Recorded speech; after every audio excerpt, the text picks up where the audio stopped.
Eclipse made another video about us, but this time it was a review on a response video rather than the game itself. So I will be going through this video much like we did last time, but I want to approach things a little bit differently. First, I want to apologize for how our initial response video turned out. It was unscripted, unfiltered, and we shouldn't have acted the way that we did towards you, Eclipse. I'm sorry. It didn't help us communicate our points effectively, and my writer shares this opinion too. So this time, I will be reviewing the video with a more constructive perspective. These guys hate me a lot. They really don't like me. And unfortunately, they're very incapable of putting aside their own biases and how much they hate me in the interest of making a better game. This will become more clear as we go on, but I'm going to be pointing out every single time that they personally attack me and don't really make any argument. I apologize, okay? We apologize for the personal attacks, and I regret how we handled that video. However, we did address your points in ways that you may not have understood, which we will discuss later in this video. I can't blame you for missing them, since I'm sure you didn't want to sit through a bunch of roasts just to hear the points that we were trying to make, and because of that, unfortunately, our messages just weren't delivered in the best way. So, for this video, I want to make it clear that we will not be doing that. Instead, I want to defend myself properly. This one was the most common when it came to the things people told me in the comments section, so I'm not even remotely surprised that they're echoing it here.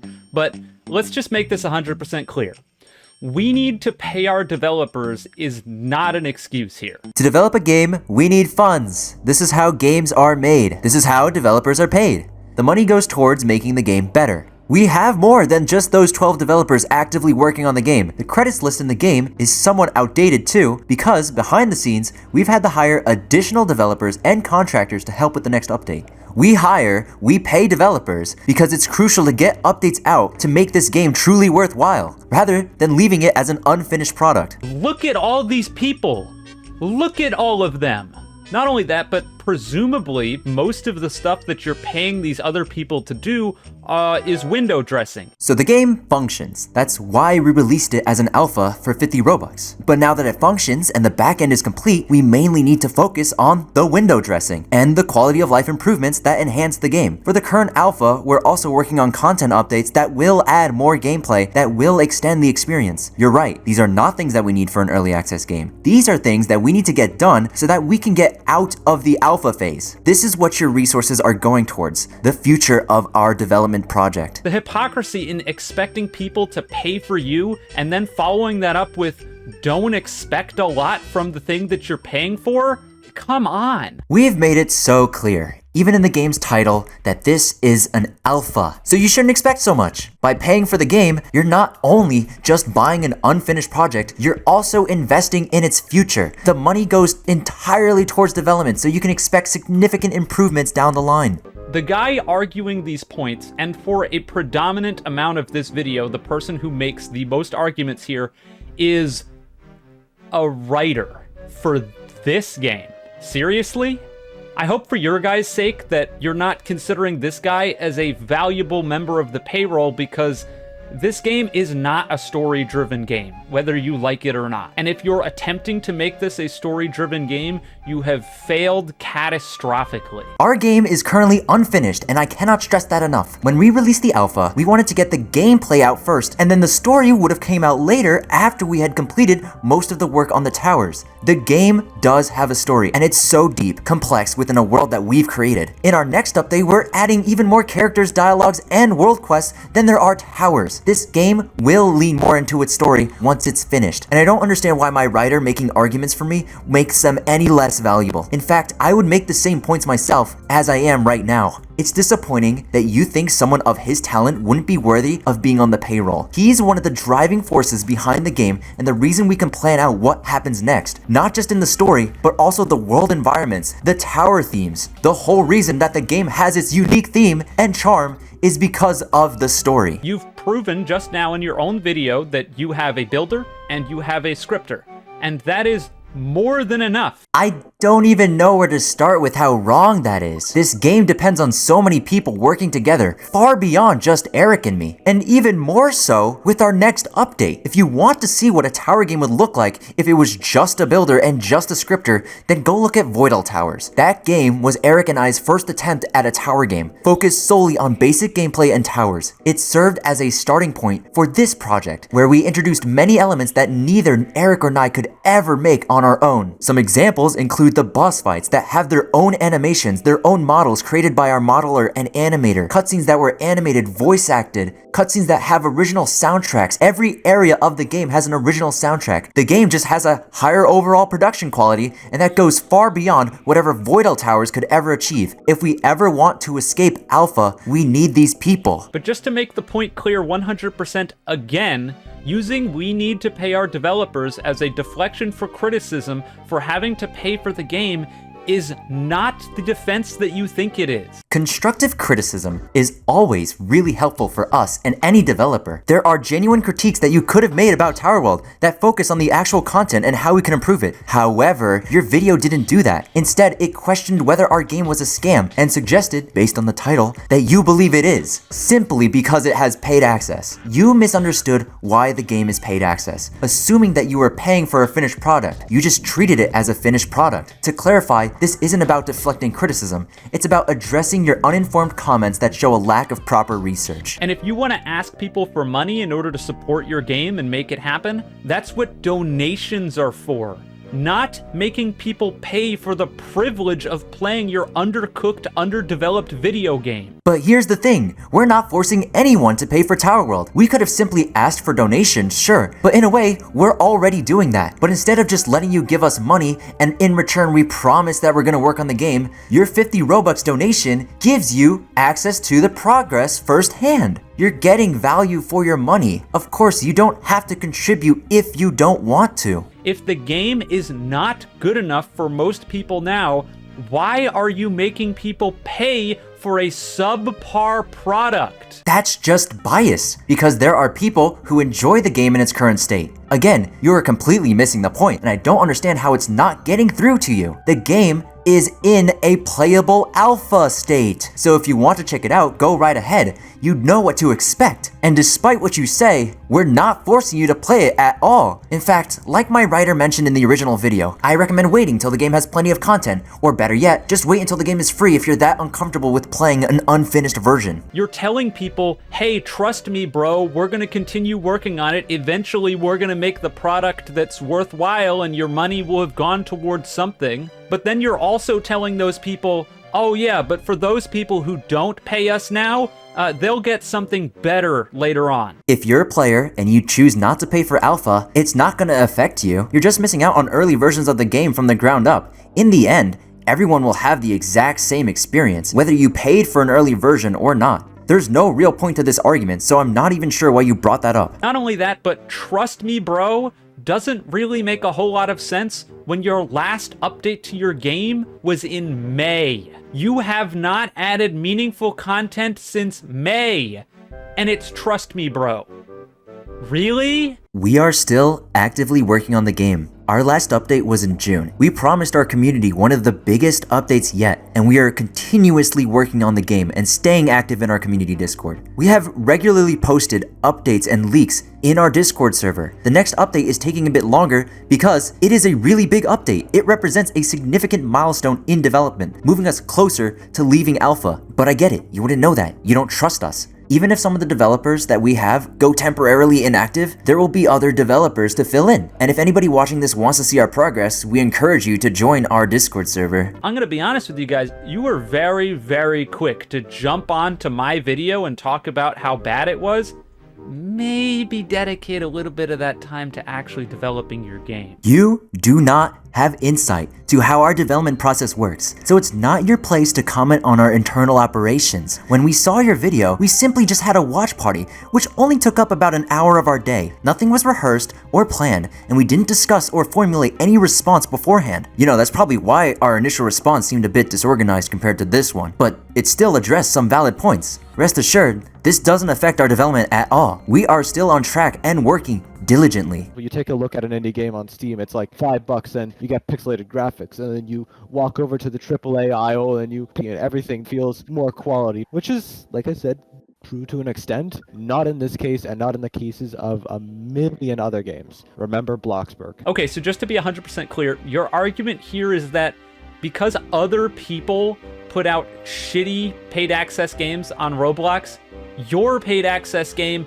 not being held up to a higher standard is justified. You're using other garbage games as the precedent that you're holding yourself to. People like this guy make the argument that players should be accepting of bad practices because it's been normalized by scumbags.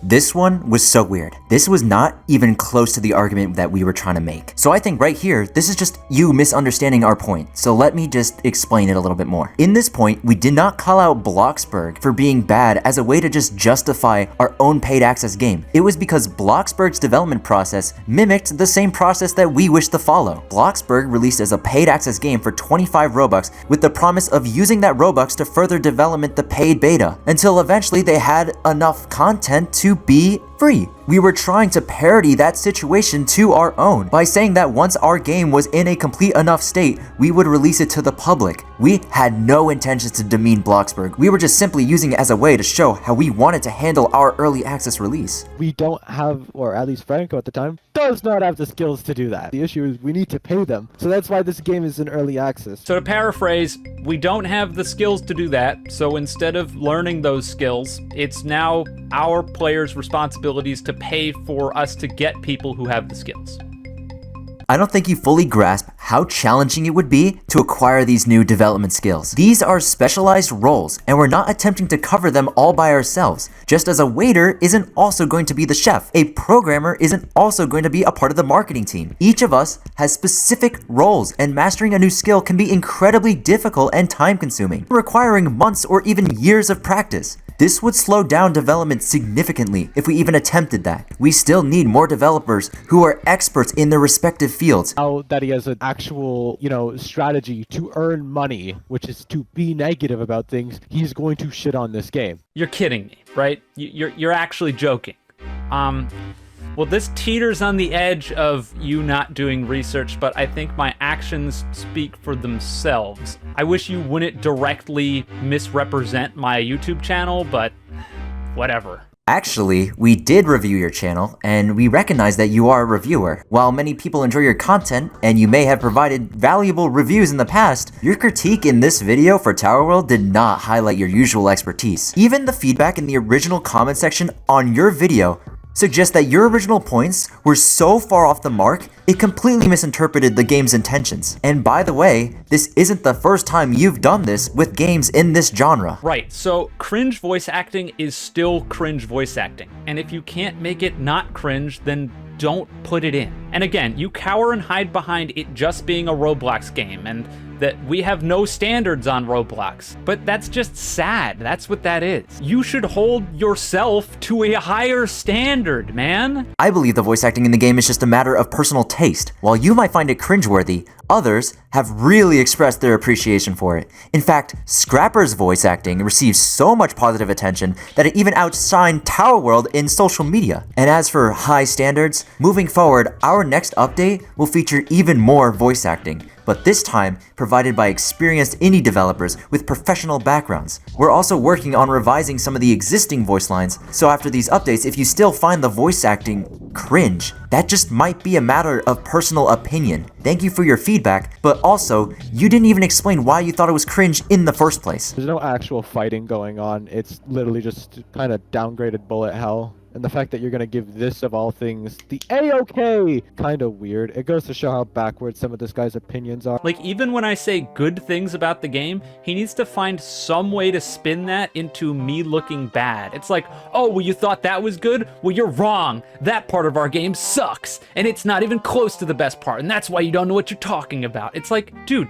just take the compliment. I don't need to be wrong in everything I say. Yeah, I get it. Our writer personally just feels that the boss fights can be improved. And I agree with him, but that's not the point. He was trying to use that as a way to highlight the differences in your perspective and his perspective, not because he was blinded by hate, okay? Listen, I'm glad you enjoyed the bosses, and I'm committed to improving them any way I can, based on your feedback and the feedback of our community. Again, we are not blinded by hate, rather, we just have different standards for game design. You appreciated the boss fights for their uniqueness, but we recognize that the gameplay itself could have been more groundbreaking to begin with. A lot of the main criticism with the zipline right here can be solved just by simply adding like a 0.25 buffer when you hit on the tightrope. Yeah, no, that's exactly what we're gonna do, so this is fixed. Okay, so you saw my criticism and said, yeah, that's dumb.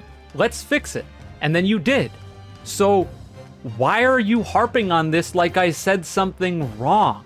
I already acknowledged this, but I'll say it again. The original response video was quite disjointed, and I apologize for the way it turned out. On a more serious note, we did find this part of the criticism to be valid, and we wanted to emphasize that we are addressing the issue you mentioned. We are already aware of it. Personally, I am not upset with you for providing this feedback. This also goes for the wall walking bug too. There is no mechanic in the game to stop you from falling all the way down to the bottom of the tower.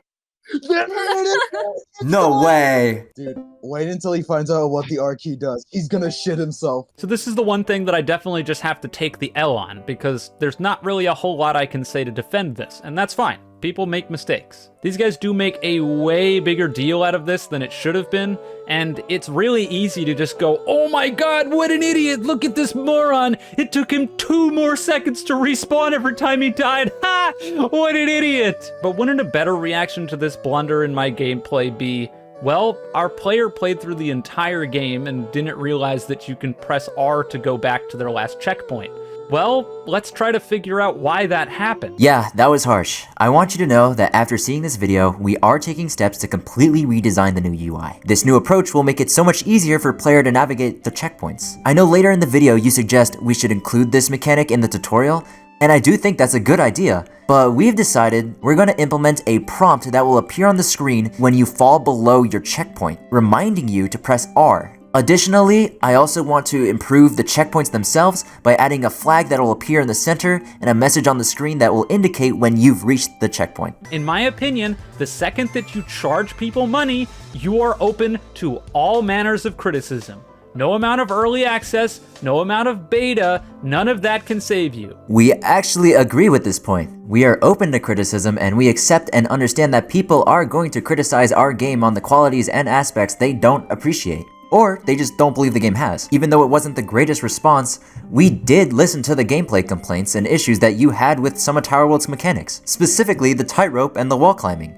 We did point out that we were going to be working on these fixes and had plans to remedy these issues that you brought up. Gameplay issues like that being brought to our attention is specifically what we're looking for. And when we try to deflect said criticism, that's just us bringing our own opinions on why we built those mechanics to function in the state that they currently do. So at this point, I just can't tell if you even understand what game that you're trying to make then. So if it's supposed to be more accessible, like you yourself have said, then the checkpoints need to work, since the part that I'm showing had me repeat a brain dead easy time consuming obstacle over and over again.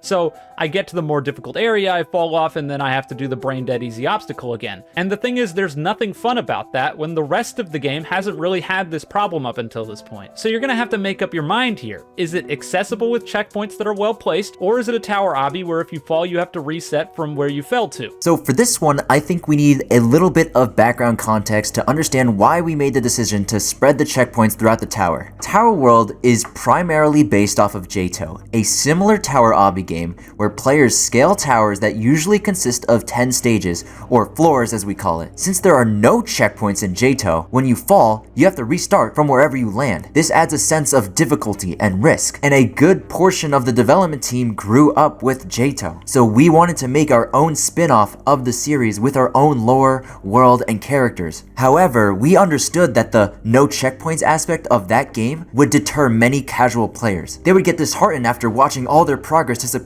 with a single simple mistake. That's just how Roblox players usually are. And since we had our own vision to make tower obbies more accessible, we made Tower World.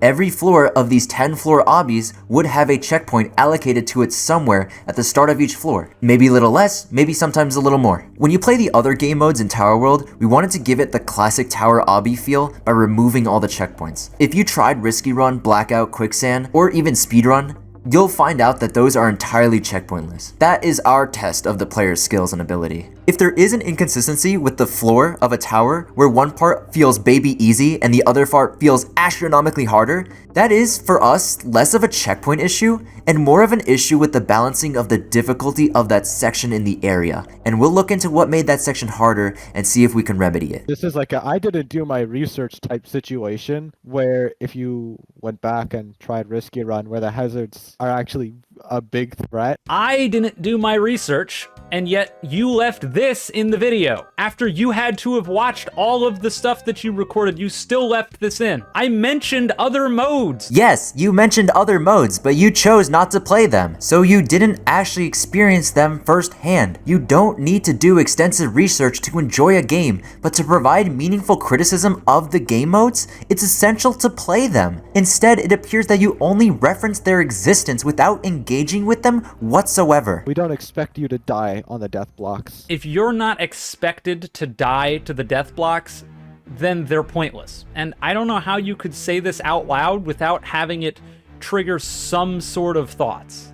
Like, how do you say you're not expected to die to the death blocks out loud and not think, huh, that's weird? We provided you with 3 examples and additional explanations for why we include death blocks, but this part was conveniently cut from your response video.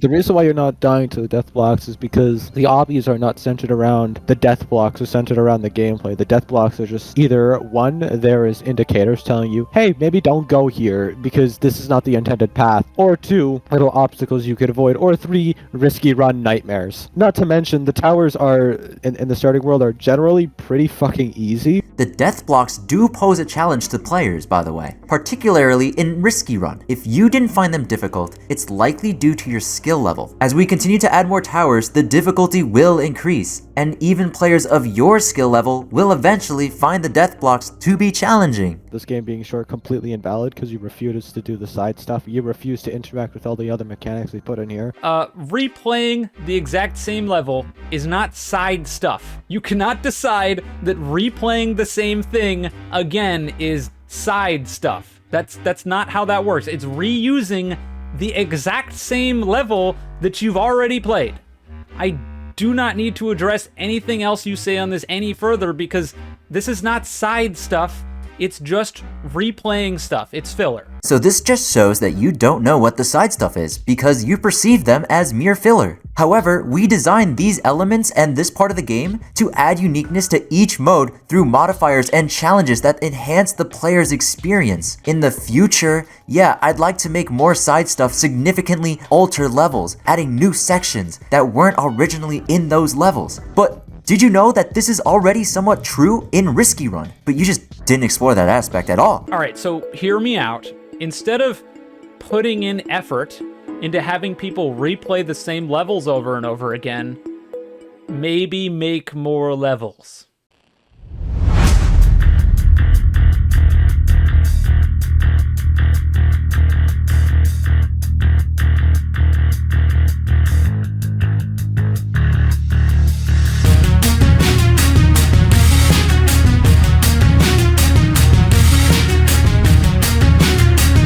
That tidbit with the R section is probably the stupidest thing I've heard in a while, and you realize there was no effort put into this review. Of course, he's not gonna have checked out the full thing. You're really harping on this press R to respawn thing, and we both know exactly why you're doing that. It's because it's all you have to work with.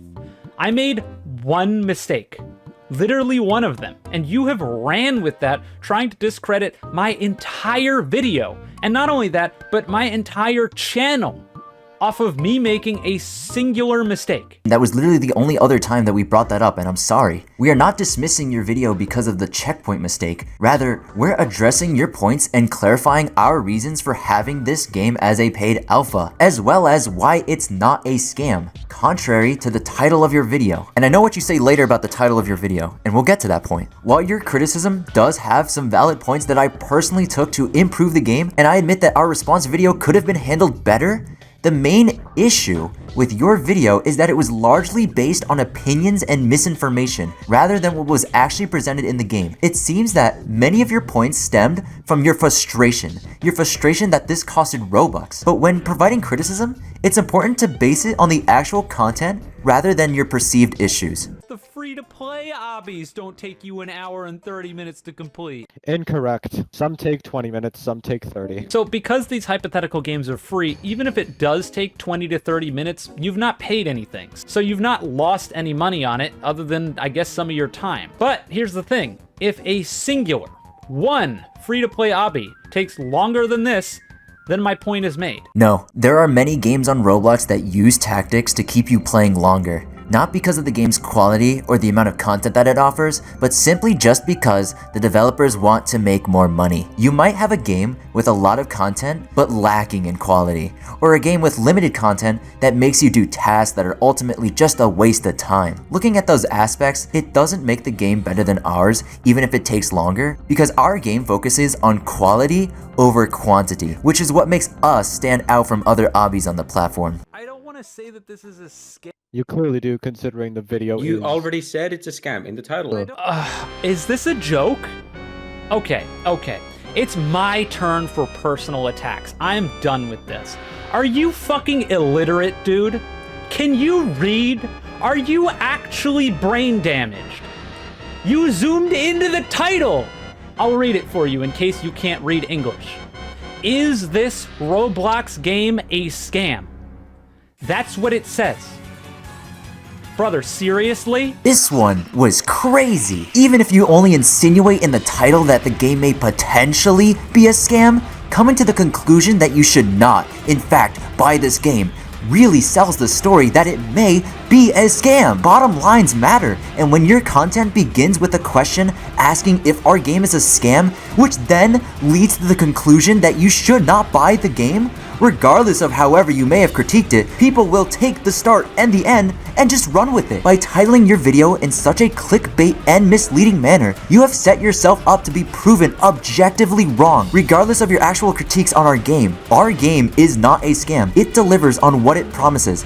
A tower obby game. In the original response, we were treating your review as just that, the way you phrased your title. A part of our frustration with your review comes from how your video started, and just like how our video started in a bad way with us making personal attacks on you, you started your video insinuating that our game may be a potential scam, and that is seen as a personal attack on us. Okay, so it's not good enough to reveal to the general public because it's not done, and people will play through the whole game and then not come back. Is that it? That's your consensus here. So you have so little faith in what you've made that you don't think that people will come back when you update the game? Because that goes a lot against. You can't simultaneously say that this is huge quality and people are going to be so impressed by this, and then also say, well, they're not going to be impressed enough to come back when we update it. Again, you misunderstood one of our points. This was the final point we made. Our game has the potential to deliver quality, and thanks to our exceptional dev team and design and gameplay style, we are above average. These are the game's aspects that demonstrate once the game is released, you can expect to be impressed by the talent from our developers. Again, we understand that asking you guys to wait might feel like a trust me bro situation, but there's nothing wrong with that. If you're skeptical about our potential, then don't buy our game. That's fine. We're still going to be working on the game no matter what. Even after the game's release, we will still be providing content updates for as long as we can, including additional levels and worlds to explore. We need to focus on perfecting our first world, so please understand that the game is unfinished.